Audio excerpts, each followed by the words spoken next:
A. Estrada, que leva a te, Henrietta uma daquelas, Estradas de Oklahoma, que pode te fazer acreditar, que nada de verdade terrível poderia acontecer quai.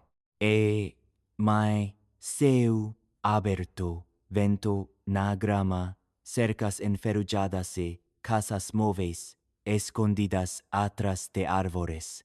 En A menha de ireo de mayo de 2023, esa ilusão se despedaçou. 7 pessoas estavam mortas em uma propriedade rural, nos arredores dessa pequena cidade. 6 delas eram crianças e uma mãe.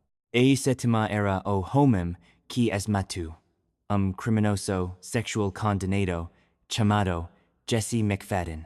Quando os delegados e investigadores estaduais terminaram de vasculhar a propriedade, o que eles estavam vendo seria descrito como assassinato seguido de suicídio, massacre e uma falha catastrófica do sistema de justiça criminal, tudo ao mesmo tempo.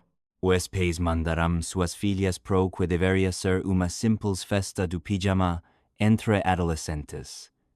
Eu, em vez disso, estavam escolhendo caixões. E no centro de tudo isso estava homem que deveria estar atrás de grades naquele exato dia, entrando numa sala de tribunal prie, finalmente enfrentar jury por novas acusações de exploração infantil que ela tinha acumulado enquanto cumpria pena por estupro. O último fim de semana de abril de 2023 começou como centenas de outros fins de semana em Henrietta, uma cidade de cerca de 6.000 pessoas e aproximadamente 140 quilômetros a leste de Oklahoma City. Tiffany Guess, de 3 anos, tinha grandes planos.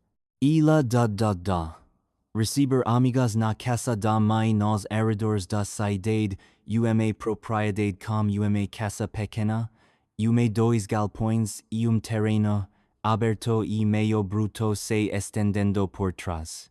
Não era nada chic, mas pras adolescentes tinha aquela única coisa que importa numa festa do pijama no fim de semana. Pouco de distância dos adultos. Pouquinho de liberdade e espaço para conversar, brincar e ficar acordadas até tarde demais. A mãe de Tiffany, Holly Guess, de 35 anos, trabalhava em casa, vendendo seguro de vida. A mãe dela, Janet mais tarde descreveria Holly como o tipo de mãe que se entregava completamente aos filhos superprotetora, sempre presente, a pessoa que se inscrevia, aparecia e aplaudia mais alto. Holly tinha 3 filhos: Riley, de 17 anos, Michael, de 15, e Tiffany. Essa era uma família mista tentando construir algo estável num cantinho tranquilo de Oklahoma, mesmo que as fundações já estivessem requeitas de maneiras que as parentes de Holly não conseguiram enxergar completamente até que fosse tarde demais. Se juntando a Tiffany para festa do pijama estavam 2 amigas que pareciam mais família estendida, Ivy Webster, de 14 anos, e Brittany Brewer, de 15.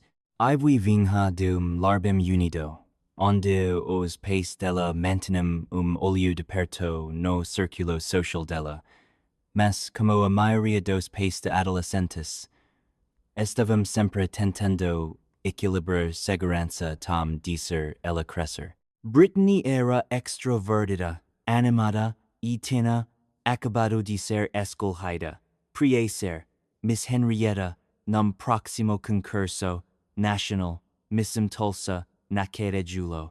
O pai dela mais tarde ficaria numa vigília e cantaria para multidão que ela queria ser professora ou veterinária. Ela era o tipo de garota que fazia planos, que pensava no futuro como se fosse garantido.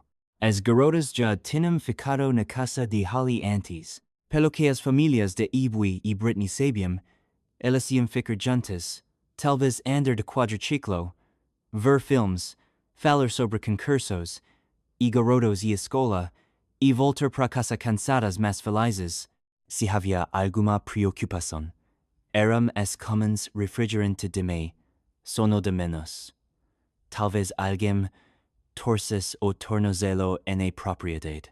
O perigo mais profundo, o histórico criminal do homem que morava naquela casa e a realidade do que já tinha feito com outras garotas ainda estava escondido ou descartado ou enterrado sob mentiras. O nome do homem era Jesse McFadden. Ele tinha 39 anos. Era criminoso sexual registrado com uma sentença de 20 anos por estupro MSU histórico e bainova rodade ESCUA Sessions por solicitor conduta, sexual com, uma menor, e passer material, de abuso sexual infantil, quel supostamente, comatu enquanto, já estava preso. No exato diam que aqueles 7 corpos seriam descobertos sua propriedade rural, ela deveria estar entrando numa sala de tribunal no condado de Muskogee, onde jury finalmente estava pronto pre-over sobre a maneira como ele usou telefone contrabandeado de uma cela de prisão. Pre-mira outra adolescente. Ele nunca chegou ao tribunal. Pre-entender como isso pode acontecer como home como o histórico de Jesse acabou numa casa cheia de crianças, livre, armado e enfrentando julgamento que ele claramente pretendia nunca comparecer. Você tem que voltar 20 anos. P. Ebre uma side differente. Oklahoma. E outre adolescente. Chuja vida ele destru. Jesse abandonou o ensino medio na non seri. Por razões que não estão bem documentadas em registros públicos. E no final de Chani, ele já estava num caminho que o traria contato violento com ele. Ele morava em McAlester, Oklahoma, e nos arredores. E chansam foi condenado por estupro num caso envolvendo uma garota de 16 anos. A vítima naquele caso se identificou publicamente desde então e descreve como ele segurou uma faca na garganta dela, amarrou ela nos postes da cama e a atacou quando ela ainda era menor de idade. Isso não era uma situação que pude ser ignorada como mal-entendido ou relacionamento de ideias próximas que foi ligeiramente fora de lei. Foi violento, intentional e aterrorizante. Por aquele ataque, Jesse foi sentenciado a 20 anos de prisão. Ele foi enviado pro Joseph Harp Correctional Center, em Lexington, uma instalação que abriga alguns dos criminosos mais sérios de Oklahoma, incluindo pessoas condenadas por crimes sexuais. Você pode pensar que uma sentença de 20 anos por crime tão grave significaria 2 décadas de supervisão rigorosa, tratamento profundo e avaliação de risco constante. O que acontece, em vez disso, é que os mesmos padrões que trouxeram Jesse prisão ou seguiram lá dentro e, crucialmente, não impediram de eventualmente andando de volta fora. Dentro de Joseph Harp, ele dividiu UMA, CAM, algummomento.com, homem chamado James Fleming, que mais tarde falaria publicamente sobre como era viver espaço apertado.com. Fleming disse que Jesse era uma pessoa muito sexual, cujas conversas sempre imperavam para algo explícito, a ponto de Fleming se sentir desconfortável im guarda mesmo dormindo. Ira se lembro de ser acordado pelos murmurios de Jesse, a noit phrases que sovam como se le estivesse, encenando agressões, em seus sonhos, comandos grosseiros, lanchados a vítimas imaginárias. Fleming contou a reporters que se ele non fosse tão forte mentally e fisicamente quanto era, ele acredita que Jesse poderia ter tentado mirar nele também. No começo, Fleming não sabia que Jesse estava preso por estupro. Uma vez que ele descobriu, ele disse que o tempo de sentença sozinho já contava proe que não era nenhum tipo de caso limítrofe. Você não pega 20 anos em Oklahoma porque os pais de alguém ficaram bravos com relacionamento de adolescentes. Jesse, por sua vez, supostamente tentou justificar o que tinha feito, minimizando como os criminosos costumam fazer, como suas palavras pudessem encolher o dano que ele havia causado. Mesmo dentro da prisão, o padrão estava lá: racionalização, obsessão, senso de direito e uma falta quase completa de empatia pela garota cuja vida ela já tinha distorcido. Ainda assim, num sistema mais focado em marcar casos do que em entender profundamente o risco, o tempo continuou passando e trabalho em empregos de prisão. Cumpriu seus dias e em algum lugar do caminho, ele conseguiu botar as mãos em algo que ele absolutamente não deveria ter, e em celular. Aquele telefone se tornou túnel dele de volta pro mundo que ele nunca deveria ter tido permissão de entrar de novo. O mundo de garotas adolescentes, manipulação e exploração.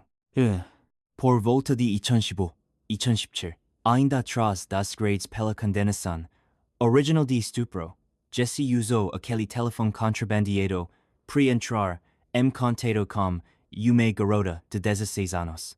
Ele não deveria estar nem perto de crianças, fisicamente e digitalmente, mas isso não importava quando smartphone e sinal podiam transformar uma cela de prisão num campo de caça, de acordo com documentos judiciais e reportagens. Ele convenceu a garota a enviar imagens e vídeos explícitos, e ele enviou fotos dele mesmo e em troca, incluindo pelo menos que ele estava totalmente exposto. Ele pressionou, manipulou e controlou da mesma forma que tinha feito com sua primeira vítima. Só que agora as ferramentas eram diferentes. Mensagens em vez de ameaças num quarto, TLA em vez de facia. Eventualmente, autoridades descobriram o que ele estava fazendo. O telefone foi confiscado. E em 2017, promotores o acusaram de novos crimes: solicitar conduta sexual, comunicação.com, menor e posture, material de abuso sexual infantil. No papel, isso deveria instantaneamente ter transformado. Ele de homem comprando tempo num caso antigo num detento enfrentando novo conjunto de acusações sérias que poderiam manter lo transcado por décadas a mais. Mas o sistema fez alguma coisa. Aquelas novas acusações não resetaram automaticamente a data de soltura dele. Em vez disso, Oklahoma deixou a sentença original continuar correndo, enquanto o novo caso se arrastava pelos tribunais. Houve traços alguns relacionados a COVID, alguns a manobras legais, alguns a lentidão moedora, que vítimas em muitas jurisdições conhecem muito bem. Durante todo esse tempo, Jesse permaneceu tecnicamente elegível para soltura no caso de Ichansam, mesmo que as novas alegações mostrassem que ele ainda estava mirando em menores de dentro de ambiente supostamente seguro. A vítima no caso de 2017 mais tarde descreveu como ele continuou ligando para ela mesmo depois que o telefone foi tomado, pressionando ela para retratar, para aparecer tribune e tentar fazer o caso ser arquivado. Em algum ponto, ela dirigiu aproximadamente 2 horas a tribunal por insistência de, esperando que a presença dela fizesse os promotores requerem. Era tão profundo o controle de. Com o tempo, porém, ela começou a entender o que tinha sido feito a ela, e ela decidiu não recuar. Ela estava preparada para testemunhar contra ele quando a data do julgamento dele finalmente chegasse e 2013. Ela não era a única tentando manter lo preso.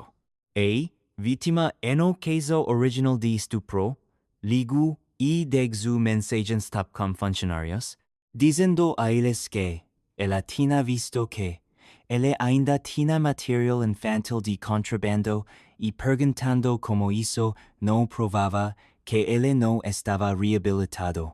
Ela disse que recebeu enrolação e foi transferida e atrasada, enquanto a peplada continuava avançando, que o deixaria sair cedo de qualquer jeito. Em outubro de 2020, Jesse McFadden saiu de prisão. Ele tinha cumprido aproximadamente 17 anos de sua sentença de 20 anos, tendo completado os 85% obrigatórios exigidos pela lei de Oklahoma, PAA, criminosos violentos. Dentro de mês, ele foi preso novamente pelas acusações de 2017 depois solto sob uma fiança de $25,000.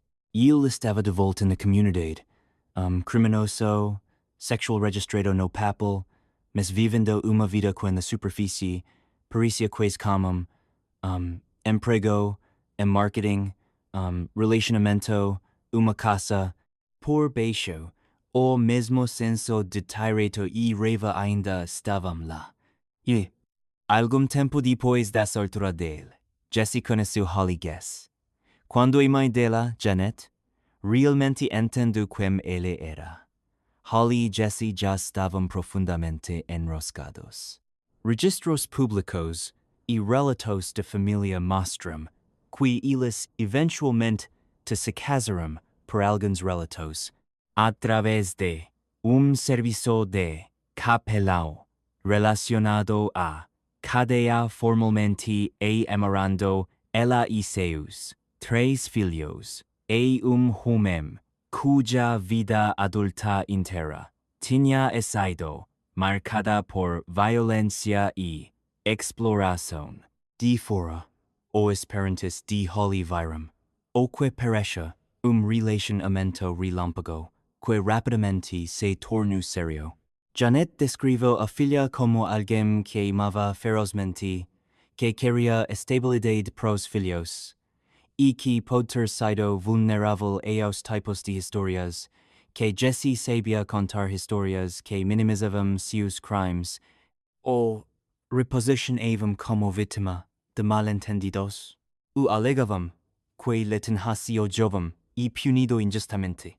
A vítima do 2003 disse que Jesse na verdade pagou uma mulher para se passar por ela e contar para Holly que o caso de estupro era tudo inventado e que ela tinha 19 anos na época, não 16.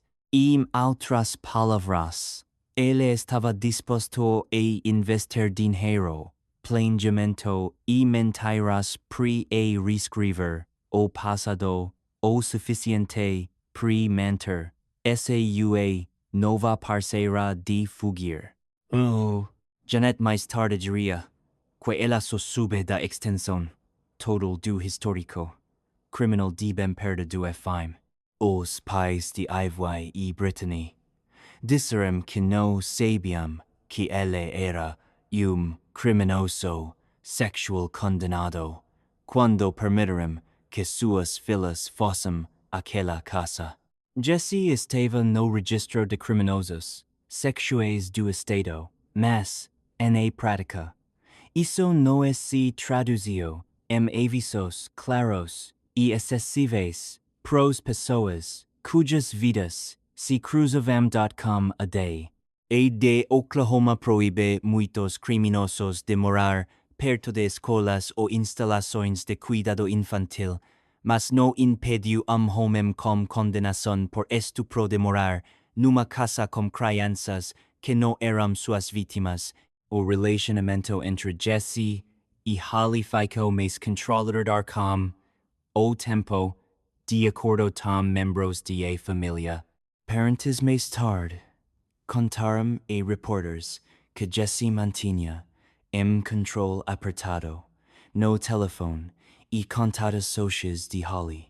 Ele tinha o perfil clássico de abusador que mistura afeto e controle, se apoiando na parceira emocionalmente, enquanto também isola de pessoas que poderiam questionar.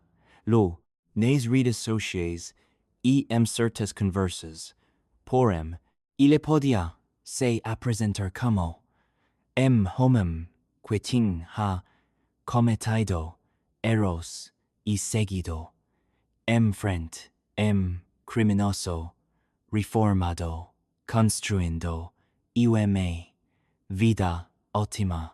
Por volta de janeiro de 2022, Holly tinha legalmente comprado uma pistola gum.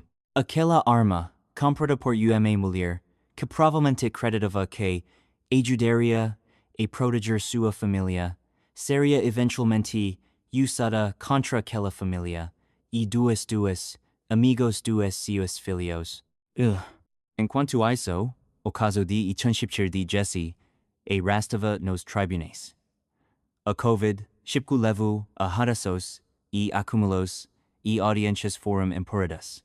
Ainda assim, as acusações no foram embora, e a vítima de Ichunshipchir, agora com 20 e poucos anos, permanecia determinada a testemunhar.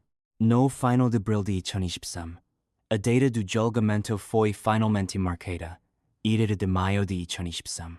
Pela primeira vez, jury estava pronto para ouvir evidências detalhadas sobre como, mesmo na prisão, Jesse supostamente mirou numa garota de 16 anos para exploração. Uma condenação poderia ter lo mandado de volta para a prisão por décadas, com as acusações, carregando sentenças potenciais de 10 e 20 anos respectivamente. Em a noite de 30 de abril, a noite antes daquele julgamento, a vítima recebeu uma mensagem em a Facebook de uma conta usando o nome Holidays. A foto do perfil era o rosto de Jesse. Ele escreveu que tinha uma vida ótima agora e um emprego em marketing e que ele tinha feito o que prometeu saído, construído algo. Agora tudo foi embora. Ele disse a ela, eu te disse que não voltaria. Em outra mensagem ele disse, isso tudo é culpa sua por continuar com isso. A vítima mais tarde disse que ela lo aquilo como ele culpando não só pela perda potencial de liberdade dele, mas pelo que ele estava prestes a fazer. No começo, ela não tinha certeza do que ele queria. Dizer, ela pensou que ele talvez tivesse perdido o emprego e estava bravo, mas ela sabia que ele não deveria estar entrando em contato com ela enquanto estava solto e sob fiança. Ela tirou print e enviou pro promotor, que estava se preparando para julgar o caso no tribunal na manhã seguinte. Seja lá o que Jesse estava planejando, ele tinha deixado ponto dolorosamente claro naquelas mensagens finais. Ele não tinha intenção de voltar andando para dentro de uma cela de prisão.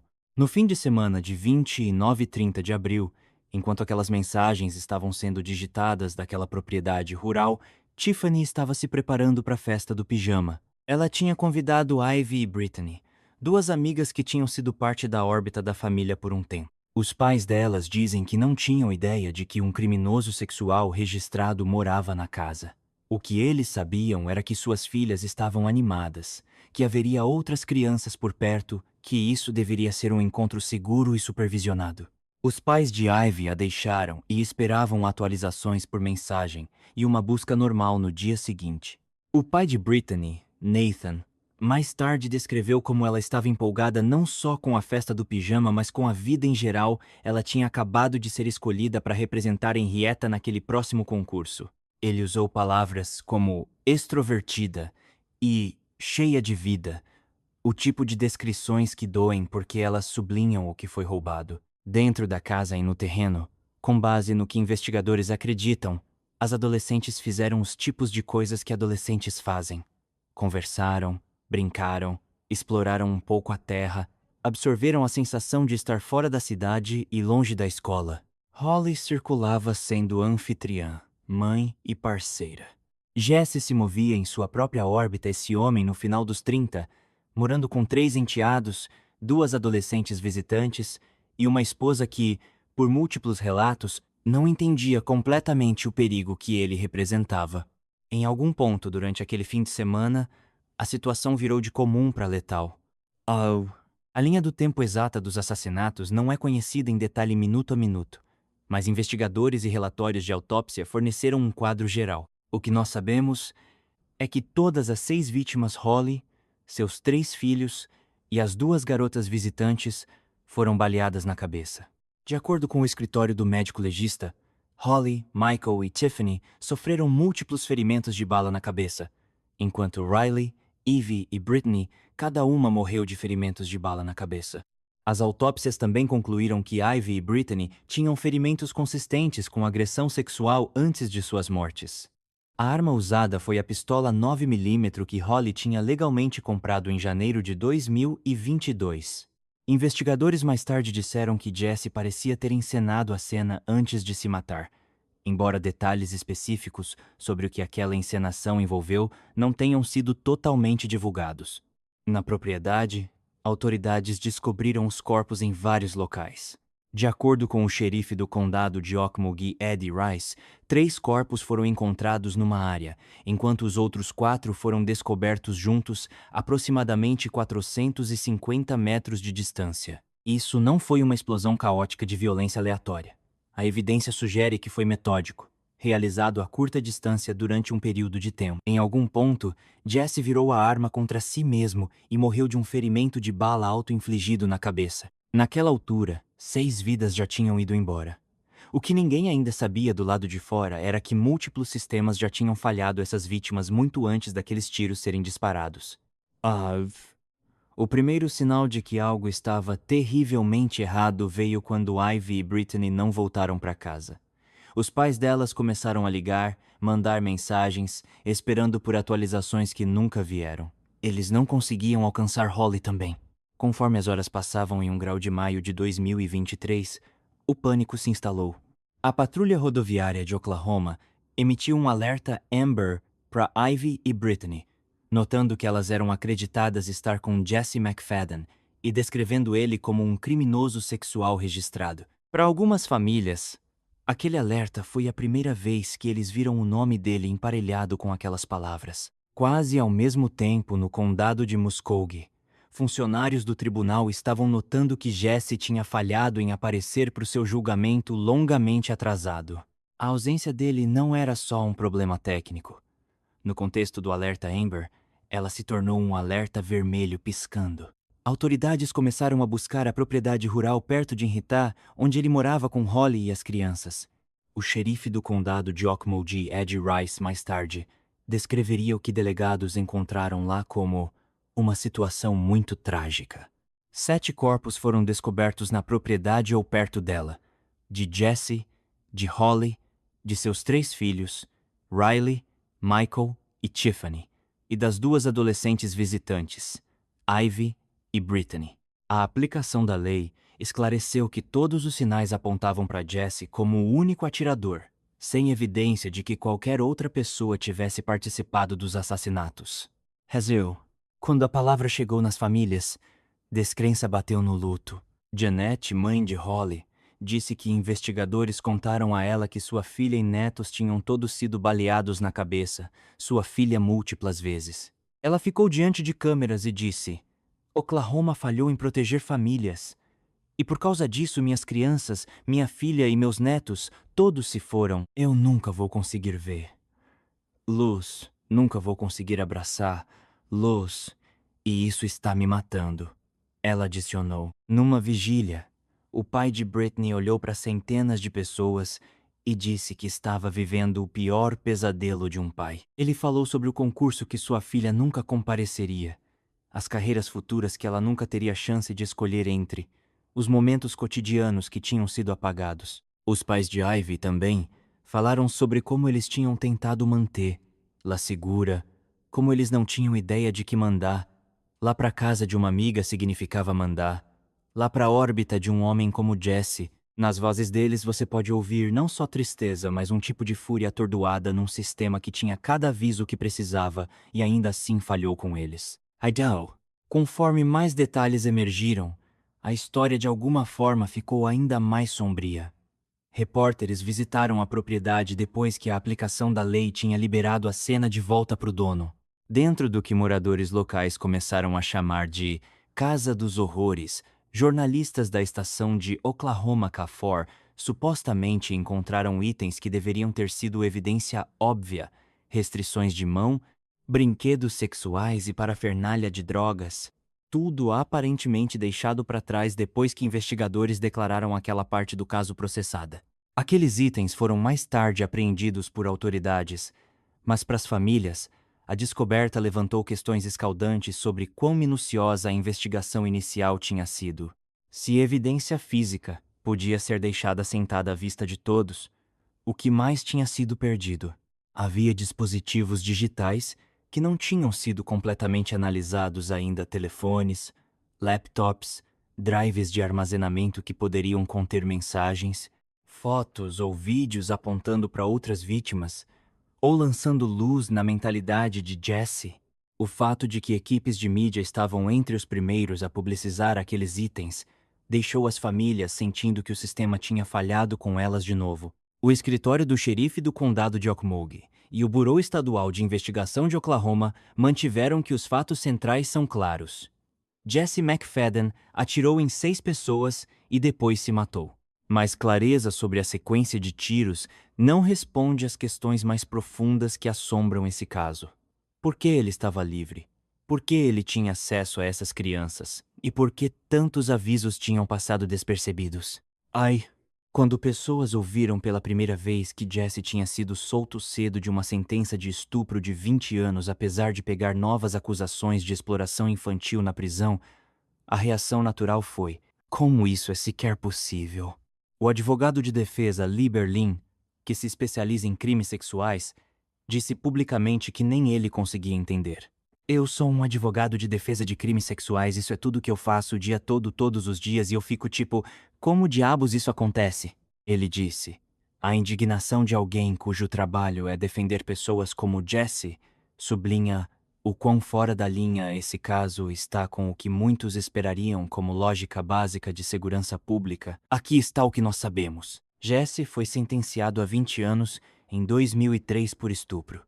Enquanto cumpria aquela sentença, ele foi pego usando um telefone de contrabando para solicitar e possuir material explícito de uma garota de 16 anos, conduta que levou a novas acusações em 2017. Apesar daquelas novas acusações, o Departamento de Correções ainda permitiu que sua sentença original seguisse seu curso, e ele foi solto em outubro de 2020 depois de cerca de 17 anos, tendo cumprido os 85% obrigatórios para criminosos violentos. Ele não foi mantido aguardando julgamento no novo caso. Ao invés disso, ele foi preso, postou uma fiança de $25.000 e foi para casa.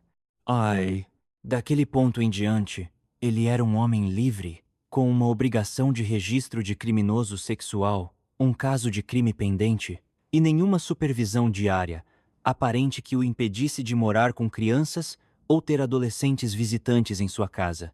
O julgamento foi repetidamente atrasado, em parte por interrupções da Covid, e quando 1 grau de maio de 2023 chegou, Ele tinha tido mais de 2 anos de liberdade que ele nunca deveria ter tido. Membros da família das vítimas disseram que se o sistema tivesse levado sinais de alerta a sério, se material infantil de contrabando na prisão tivesse sido tratado como prova de perigo contínuo, eles acreditam que seus entes queridos ainda estariam vivos.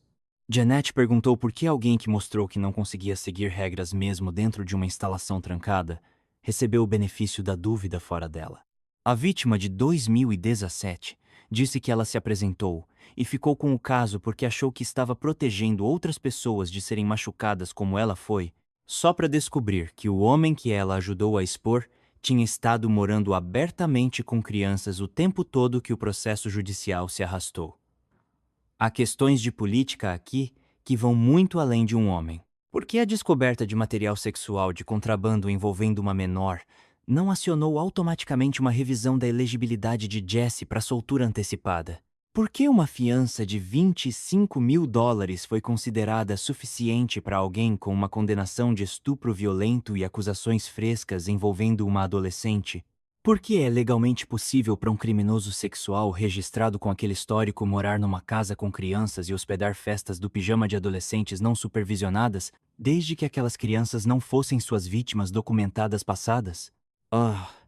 Depois dos assassinatos, residentes locais lançaram petições pedindo sentenças mais duras e nenhuma soltura antecipada para criminosos sexuais condenados, bem como melhores sistemas de notificação pública, incluindo quadros em delegacias e escolas listando criminosos locais com fotos. As petições argumentaram que informação de fácil acesso poderia ter ajudado famílias a entender quem Jesse era antes de deixar seus filhos perto dele.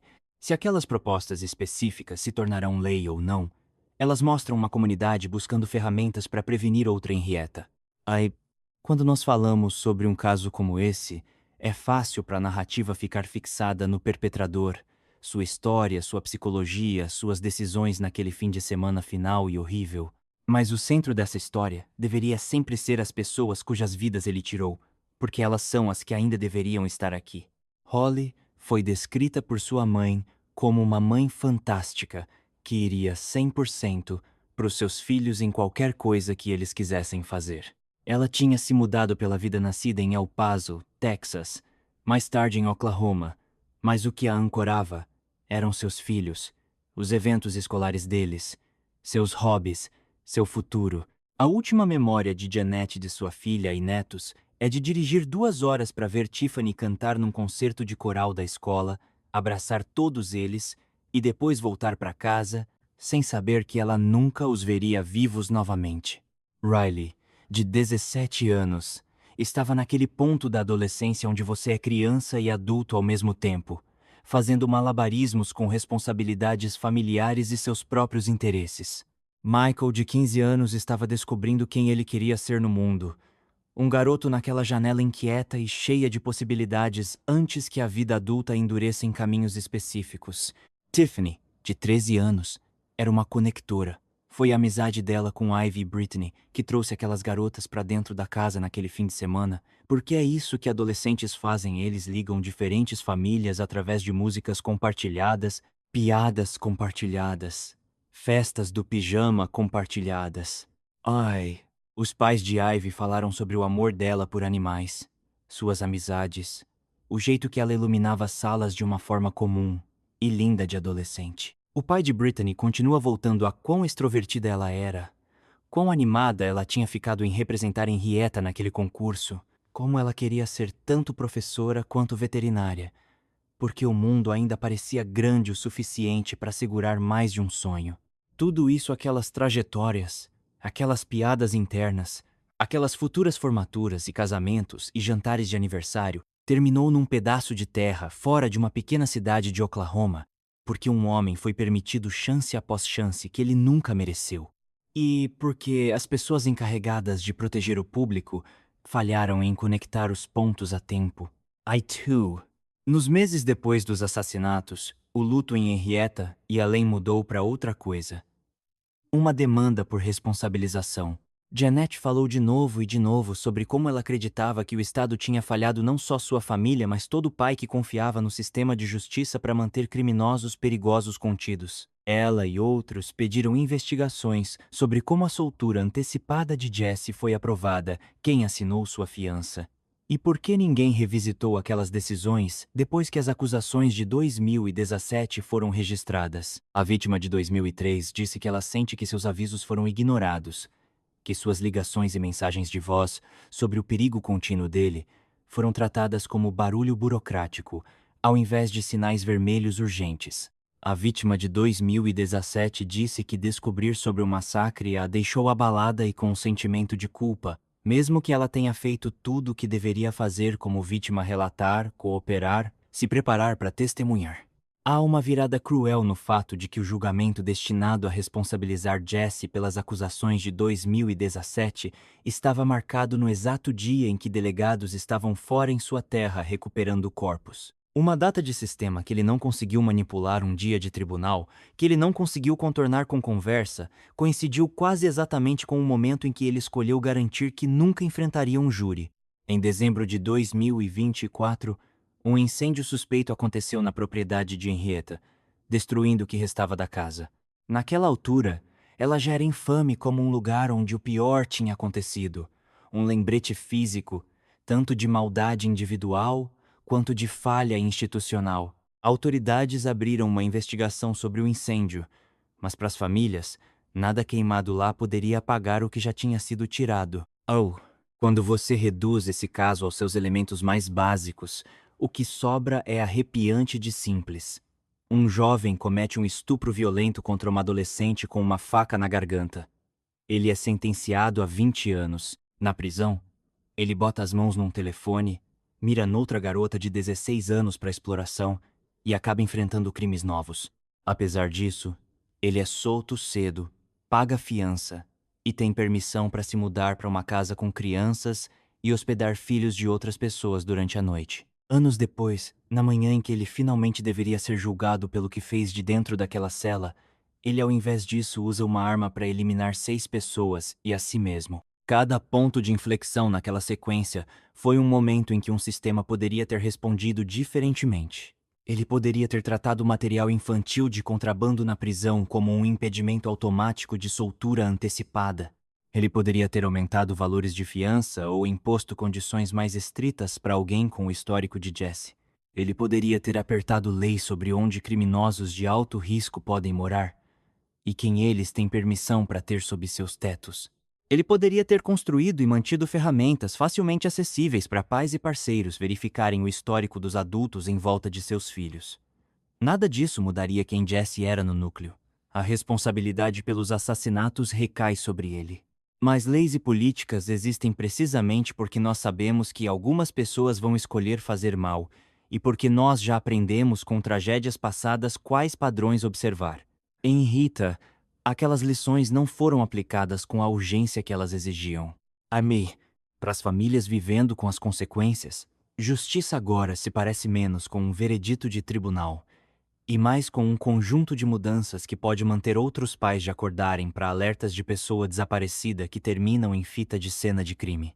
Eles falam sobre sentenças mais longas para pessoas que miram em crianças, especialmente aqueles que reincidem mesmo enquanto presos. Eles pressionam por melhor supervisão de registros de criminosos sexuais, mais transparência e avisos mais claros para as comunidades. Eles querem saber por que avisos proativos de um colega de cela perturbado pela conversa sexual constante de Jesse, da vítima de 2003, ligando sobre seu material de contrabando, da vítima de 2017 mandando prints de suas últimas mensagens, não acionaram intervenção mais urgente.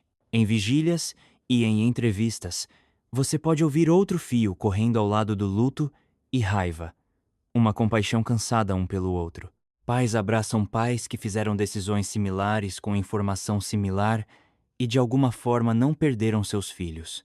Vizinhos que nunca pensaram em digitar o nome dele num site de registro sentem com o conhecimento de que num conjunto diferente de circunstâncias, seus próprios filhos poderiam ter estado naquela propriedade naquela noite. Quando casos como esse chegam nas notícias nacionais, eles frequentemente desaparecem depois de alguns dias. Mas em Henrietta, em tribunais do condado de Muskogee, em escritórios correcionais de Oklahoma, as perguntas não vão embora. Elas vivem em quartos vazios, em troféus que nunca serão adicionados, em faixas de concurso que nunca serão usadas. Anhou, se você está ouvindo uma história como essa de longe, é tentador arquivar-la sob algo que nunca poderia tocar sua vida. Outro estado, outro sistema, outro homem cujo rosto você nunca tinha visto antes das manchetes. Mas as vulnerabilidades que esse caso expôs às rachaduras em como soltura antecipada é lidada, como má conduta na prisão é tratada, como comunidades são notificadas sobre criminosos de alto risco, não são únicas a Oklahoma. Elas são perguntas que toda jurisdição tem que responder. Quem ganha segundas chances? E o que fazemos quando aquelas segundas chances revelam os mesmos velhos padrões de mal? Quanto risco estamos dispostos a colocar nos ombros de crianças em nome de economizar dinheiro em encarceramento ou dar a criminosos espaço para reconstruir suas vidas? E quando alguém como Jesse mostra, de novo e de novo, na prisão e fora, que ele vê jovens não como seres humanos, mas como coisas a serem controladas e usadas, como garantimos que nossos sistemas respondem como se aquela realidade fosse mais do que só palavras num arquivo? Em Henrietta, aquelas perguntas não são abstratas. Elas estão esculpidas em lápides, gravadas numa comunidade que nunca mais verá uma festa do pijama de adolescentes como algo sem complicações e seguro. Para Holly, para Riley, para Michael, para Tiffany, para Ivy e para Brittany. A única justiça que resta é quaisquer mudanças que sejam feitas em seus nomes. Elas ainda deveriam estar aqui discutindo sobre roupas, reclamando de lição de casa, fazendo playlists para viagens de carro, tirando selfies em espelhos de quarto. Ao invés disso, a história delas é um aviso, e é um que nós não podemos nos dar ao luxo de ignorar. Ai, nas semanas depois do massacre, jornalistas e investigadores começaram a juntar uma linha do tempo mais detalhada dos movimentos de Jesse nos dias levando até 1 grau de maio de 2023, e o que emergiu foi um retrato de alguém que sabia exatamente o que estava vindo e estava metodicamente se preparando para isso. Aquelas mensagens do Facebook que ele enviou para a vítima de 2017 não foram explosões impulsivas escritas num momento de pânico. Elas foram calculadas, escritas de uma conta que usava o nome de Holly, mas exibia o rosto dele, uma escolha que parecia projetada para garantir que a vítima soubesse exatamente quem estava entrando em contato com ela e exatamente o que ele queria dizer quando disse que não voltaria para a prisão. Eu tenho uma vida ótima, ele escreveu, descrevendo seu emprego, sua casa, a estrutura que ele tinha construído nos 2 anos e meio desde sua soltura. Agora tudo foi embora. Aquela formulação é importante, porque mostra como Jesse se via em relação a consequências. Ele não escreveu, eu cometi erros e agora tenho que enfrentá-los. Ele escreveu, tudo foi embora. Como se sua vida tivesse sido tirada dele por forças externas ao invés de por suas próprias escolhas. E então ele disse à vítima que era culpa dela por continuar a cooperar com promotores, por se recusar a retratar, por insistir que o que ele tinha feito a ela quando ela tinha 16 anos importava. Isso tudo é culpa sua. Aquelas palavras carregam todo o peso da lógica de um abusador. Você me fez fazer isso ao me responsabilizar. É a mesma lógica que sustenta violência doméstica, perseguição e assassinato retaliatório se você não tivesse me deixado, se você não tivesse testemunhado, se você não tivesse me denunciado, nada disso teria acontecido. A responsabilidade é deslocada, a violência reformulada como algo forçado no perpetrador pela recusa da vítima de ficar em silêncio. Ai, a vítima mais tarde disse que quando ela leu aquelas mensagens, seu primeiro pensamento não foi que ele estava planejando um massacre. Ela pensou que ele poderia se machucar, ou que estava bravo por perder o emprego, ou que estava tentando intimidá-la mais uma vez antes do julgamento. Não foi até ela ouvir sobre os corpos sendo descobertos que ela entendeu o que ele realmente quis dizer. Ela viveu com aquele conhecimento desde então que ela foi a última pessoa fora daquela propriedade a ouvir dele, e que sua comunicação final antes dos assassinatos foi para culpar, lá pelo que ele estava prestes a fazer. A questão de por que Jesse matou Holly e seus filhos, além de Ivy e Brittany, é uma que investigadores e membros da família tentaram responder, mesmo que Jesse não tenha deixado manifesto, nenhuma nota detalhada, nenhuma explicação. A teoria de trabalho, baseada na evidência e na linha do tempo, é que ele viu o julgamento como um ponto sem volta. Se ele fosse ao tribunal e fosse condenado, ele estava olhando anos, possivelmente décadas na prisão, dessa vez com o estigma adicional de ter reincidido enquanto já preso. Sua vida lá fora, a vida ótima que ele tinha descrito para a vítima, estaria acabada. Mas por que não só se matar e deixar todo mundo vivo? A One. As autópsias mostraram que Ivy e Brittany sofreram ferimentos consistentes com agressão sexual antes de serem mortas. Isso sugere que pelo menos parte do motivo de Jesse foi encenar a mesma violência predatória pela qual ele tinha sido acusado em outros contextos, uma última vez, sabendo que ele nunca enfrentaria consequências porque planejava estar morto antes que qualquer um pudesse pará-lo. Quanto a Holly e seus filhos, suas mortes podem ter sido sob controle, sobre apagar a vida que ele tinha construído e garantir que ninguém que ele considerava dele continuaria sem ele. Abusadores que matam suas parceiras e filhos frequentemente enquadram isso, em suas próprias mentes, como um tipo de misericórdia distorcida. Se eu não posso ter essa vida, então ninguém terá. Se eu vou morrer, eles vêm comigo. Também é possível que Holly, ou um de seus filhos, descobriu o que ele estava fazendo com Ivy e Brittany, e ele os matou para eliminar testemunhas. Nós nunca saberemos com certeza, porque Jesse garantiu isso. Mas o que nós sabemos é que 6 pessoas que foram dormir pensando que estavam seguras, acordaram, se acordaram, nos momentos finais de suas vidas nas mãos de alguém que tinha sido dado chance após chance, para provar que não era uma ameaça, e que falhou todas as vezes. Um dos detalhes mais assombrosos a emergir de entrevistas com familiares é quão normal tudo parecia nas horas antes dos assassinatos. Os pais de Ivy a deixaram, viram que havia outras crianças lá, trocaram os lembretes usuais sobre checar mensagens e estar segura e dirigiram para casa. Brittany estava animada, falando sobre o concurso, sobre suas amigas, sobre planos que pareciam imediatos e reais. Tiffany estava hospedando, fazendo o que adolescentes fazem quando têm amigas em casa, mostrando a propriedade, talvez ficando acordada até tarde, fazendo memórias que deveriam durar uma vida. Holly estava lá, em seu papel de mãe, a pessoa responsável por garantir que todo mundo tivesse o que precisava e que a noite corresse bem. Riley e Michael eram parte da casa, os irmãos mais velhos presentes naquele ritmo familiar de fim de semana.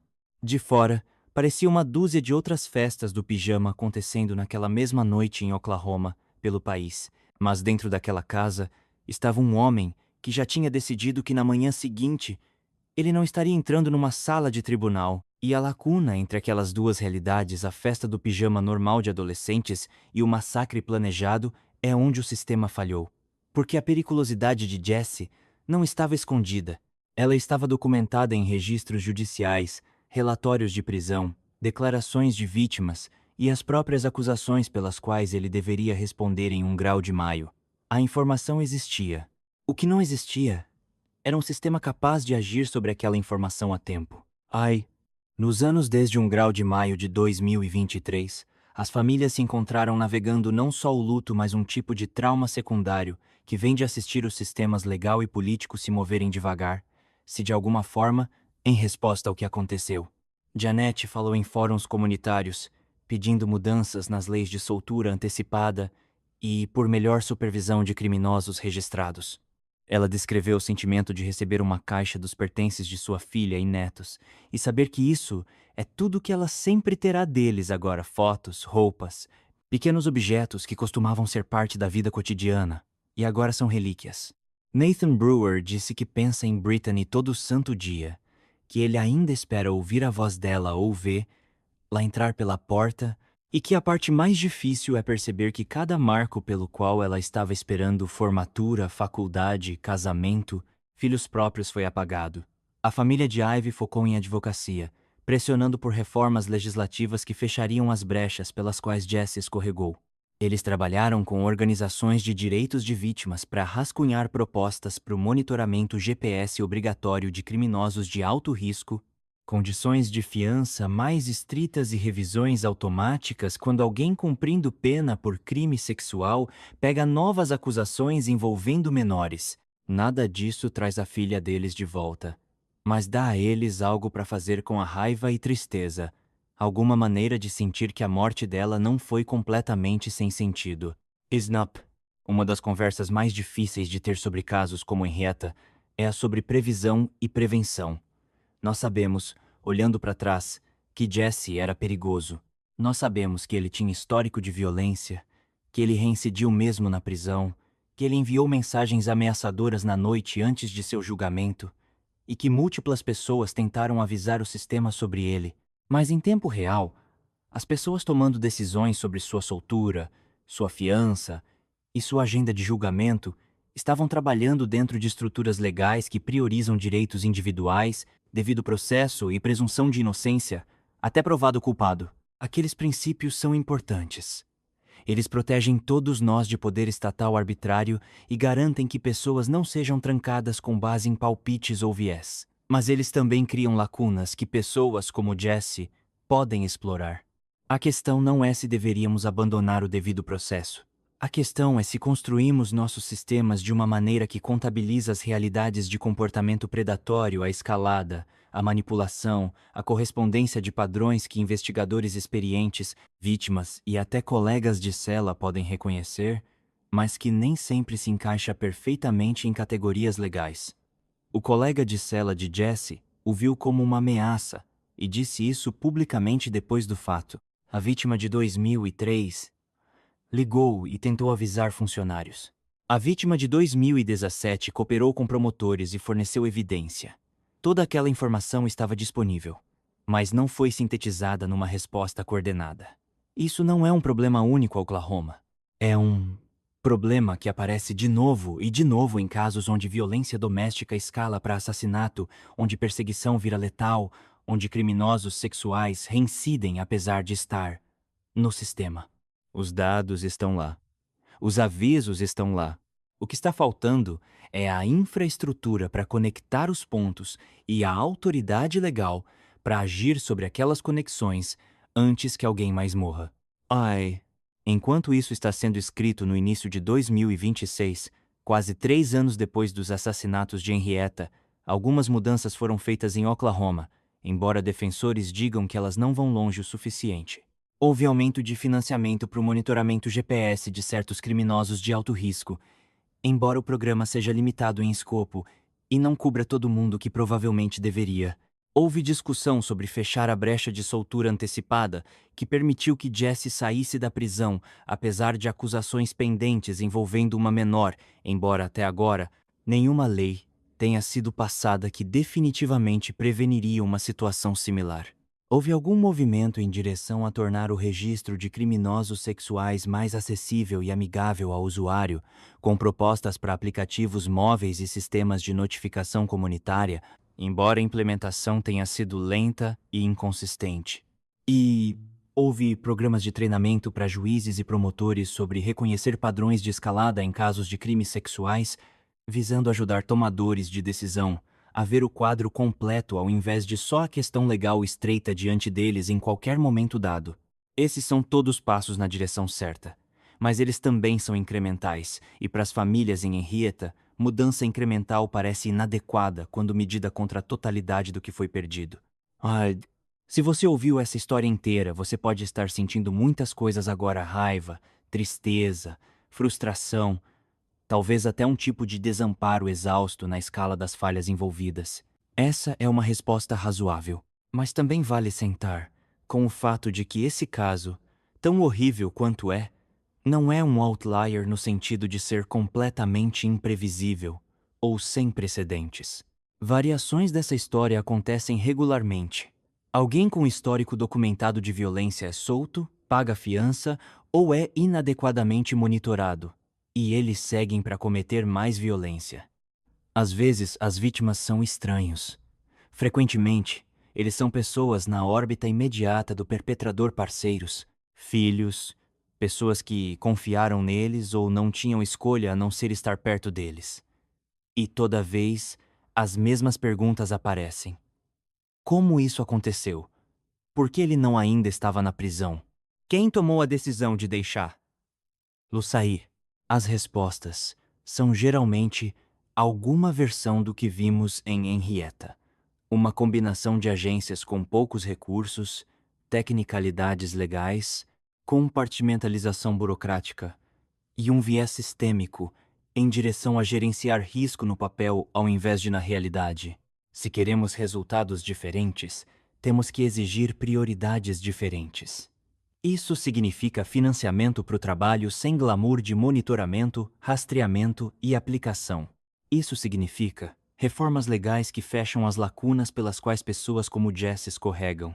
Isso significa ouvir vítimas quando elas dizem que alguém ainda é perigoso, ao invés de tratar seus avisos como barulho inconveniente ou emocionalmente dirigido. Isso significa aceitar que algumas pessoas que mostram de novo e de novo que vão machucar outros, se tiverem a chance, não deveriam ter aquela chance, mesmo que pareça desconfortável dizer isso numa sociedade que valoriza redenção e segundas chances.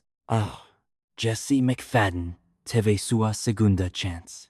Ele a usou para mirar em outra adolescente, e quando ele finalmente enfrentou a possibilidade de consequências reais, ele escolheu assassinato em massa ao invés de responsabilização. Holly, Riley, Michael, Tiffany, Ivy e Brittany não tiveram uma segunda chance. Elas tiveram uma vida, e ela foi roubada delas por alguém que já tinha provado, múltiplas vezes, que ele não podia ser confiado perto de crianças. Esse é o legado de Henrietta. Não só o luto, mas o conhecimento de que isso era evitável, e a responsabilidade que vem com aquele conhecimento. After I. Em Henrietta hoje, a vida seguiu em frente do jeito que a vida sempre segue, mesmo em lugares marcados por tragédia. Crianças vão para a escola, pais vão para o trabalho. A cidade ainda mantém seus eventos e festivais. Ainda se reúne para os jogos de futebol americano do ensino médio. Ainda funciona com os ritmos cotidianos de uma pequena cidade. Mas há uma consciência agora. Uma sombra que não estava lá antes de 1 grau de maio de 2023. É a consciência de que segurança é mais frágil do que parecia, que os sistemas nos quais confiamos para nos proteger têm falhas profundas e que perda naquela escala 6 vidas em um fim de semana, todas conectadas através de amizade e família, deixa uma marca permanente numa comunidade. Os parques onde as crianças brincam agora têm memoriais.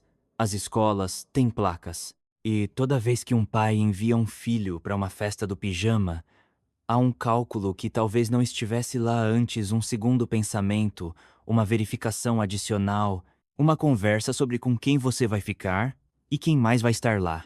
Isso não é paranoia. É a sabedoria comprada através de trauma. Para as famílias diretamente impactadas de Annette, os pais de Ivy, Nathan Brewer e outros que perderam pessoas amadas naquele dia, o trabalho de viver com a perda nunca termina. Não há fechamento. Não importa quantas entrevistas eles dão ou quantas petições eles assinam. Há só o peso diário de acordar num mundo onde aquelas 6 pessoas não estão mais. Jeanette descreveu em entrevistas como ela às vezes esquece por um momento e pensa em ligar para Holly ou planejar uma visita, e então a realidade bate de novo. Nathan Brewer falou sobre como cada marco na vida de outros adolescentes, formaturas, aniversários de 18 anos, bailes de formatura, é um lembrete do que Brittany nunca terá. Os pais de Ivy disseram que eles ainda mantêm o quarto dela como estava, não porque eles acham que ela vai voltar, mas porque mudar alguma coisa parece como apagar ela mais uma vez. Esse é o custo real do crime, a parte que não aparece em relatórios policiais ou vereditos judiciais. É a textura da perda, o jeito que ela fica tecida em cada dia, cada decisão, cada feriado e aniversário e dia comum que costumava ser comum, mas agora nunca pode ser. Não. Há também a questão mais ampla de como nós, como sociedade, pensamos sobre risco, punição e segurança pública. O caso de Henrietta força conversas difíceis que muitas pessoas prefeririam evitar. Sobre se acreditamos em reabilitação para criminosos sexuais. E se sim, em que circunstâncias e com que salvaguardas. Sobre se estamos dispostos a aceitar que algumas pessoas são tão perigosas e tão inclinadas a reincidir que elas precisam ser mantidas longe do público pelo resto de suas vidas. Sobre se priorizamos os direitos de pessoas condenadas de tentar reconstruir suas vidas sobre os direitos de potenciais vítimas futuras de não serem machucadas. Essas não são perguntas fáceis. E pessoas razoáveis discordam sobre as respostas. Mas o que não pode ser disputado é que no caso de Jesse McFadden, o sistema errou do lado de dar a ele liberdade e benefício da dúvida, e o resultado foi catastrófico. Se estamos bem com aquele equilíbrio de risco, então devemos estar preparados para mais Henrietas. Se não estamos, então temos trabalho a fazer. Parte desse trabalho é legal e político, mudando leis, alocando recursos, construindo sistemas melhores. Mas parte disso também é cultural. Temos que estar dispostos a ter conversas incômodas sobre as pessoas em nossas vidas, para fazer perguntas sobre históricos e verificar registros públicos, para confiar em nossos instintos quando algo parece errado. Holly aparentemente não tinha informação completa sobre quem Jesse era quando ela se envolveu com ele, ou ela recebeu informação, mas foi apresentada de uma maneira que a fez duvidar ou minimizar. Os pais de Ivy e Brittany disseram que eles não sabiam que um criminoso sexual registrado morava na casa. Essas não são falhas de indivíduos. São falhas de um sistema que torna muito difícil para as pessoas comuns acessar e entender informação que poderia salvar vidas. Registros de criminosos sexuais existem, mas eles são frequentemente difíceis de navegar, desatualizados ou incompletos. Históricos criminais podem ser pesquisados, mas não todo mundo sabe como ou pensa em fazer isso. E mesmo quando a informação está disponível, pode ser difícil interpretar uma condenação de 20 anos soa séria, mas o que significa quando a pessoa já está fora? Que supervisão eles estão sob? Que restrições se aplicam? Essas são perguntas que a maioria das pessoas não sabem fazer, muito menos como responder. A melhor educação pública sobre essas questões poderia ajudar. Campanhas de conscientização comunitária sobre onde encontrar informação e o que procurar.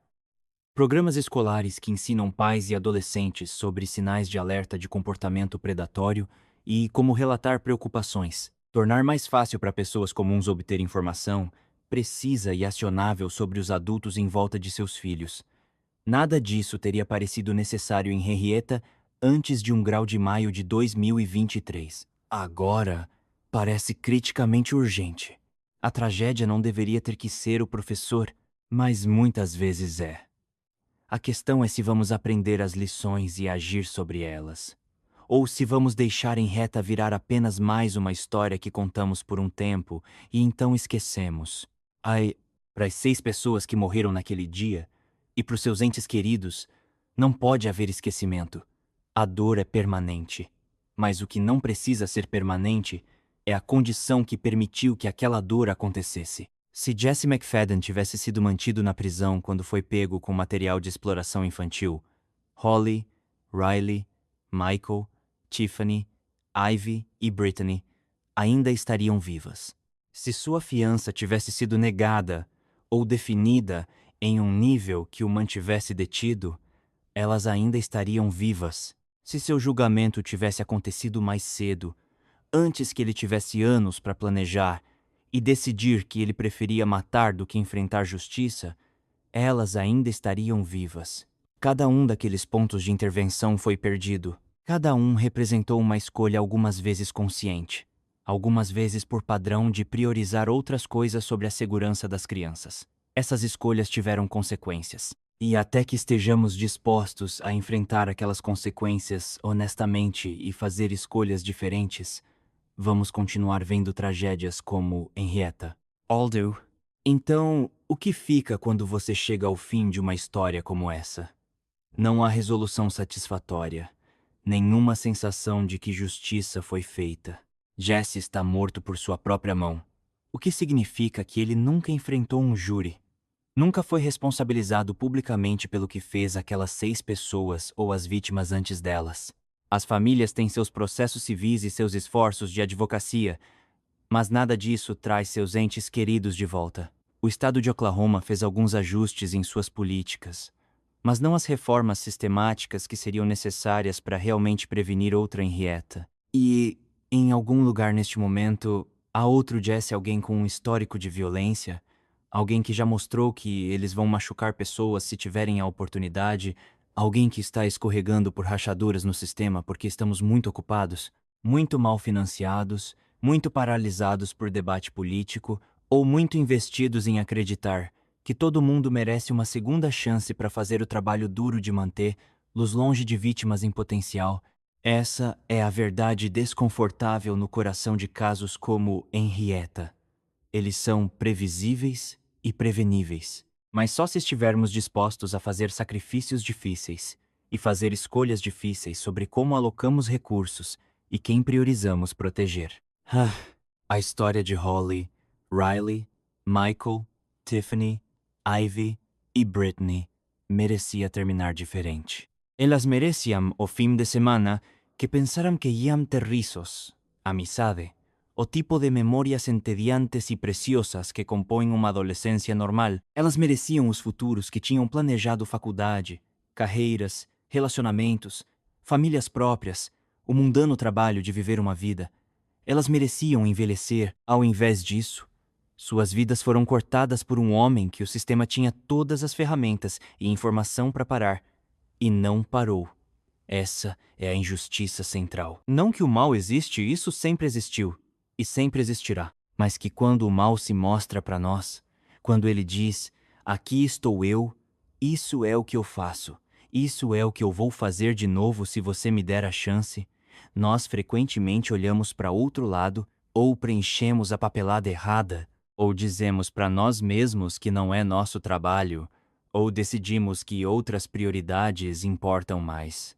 Jesse McFadden disse ao sistema quem ele era de novo e de novo. Ele estuprou uma adolescente com uma faca. Ele explorou outra da prisão. Ele enviou mensagens ameaçadoras na véspera de seu julgamento. Em cada ponto, ele era quem sempre tinha sido.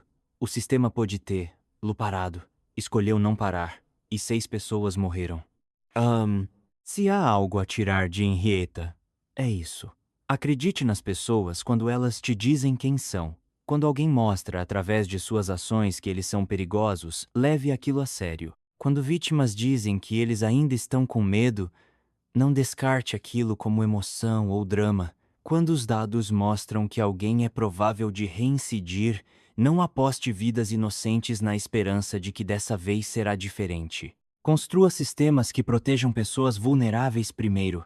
E se preocupe com os direitos e reabilitação de perpetradores depois que a segurança foi assegurada. Isso não é desumano ou vingativo. É reconhecer que em um mundo de recursos limitados e risco real, escolhas têm que ser feitas. E aquelas escolhas devem favorecer as pessoas menos prováveis de causar dano, não as mais. Henrietta não deveria ter acontecido. Não havia nada inevitável sobre isso. Foi o resultado de escolhas específicas e falhas específicas, todas as quais poderiam ter sido diferentes. A única maneira de honrar Holly, Riley, Michael, Tiffany, Ivy e Brittany agora é garantir que aquelas escolhas sejam diferentes da próxima vez. Caso contrário, vamos estar de volta aqui de novo, contando outra história sobre outro homem que todo mundo deveria ter parado e outras vítimas que deveriam ainda estar vivas. E naquele ponto, não podemos dizer que não sabíamos. Não podemos dizer que não fomos avisados. Só podemos dizer que sabíamos e escolhemos não agir, e mais pessoas morreram por causa daquela escolha. Essa é a lição de Henrietta. Que façamos algo com ela.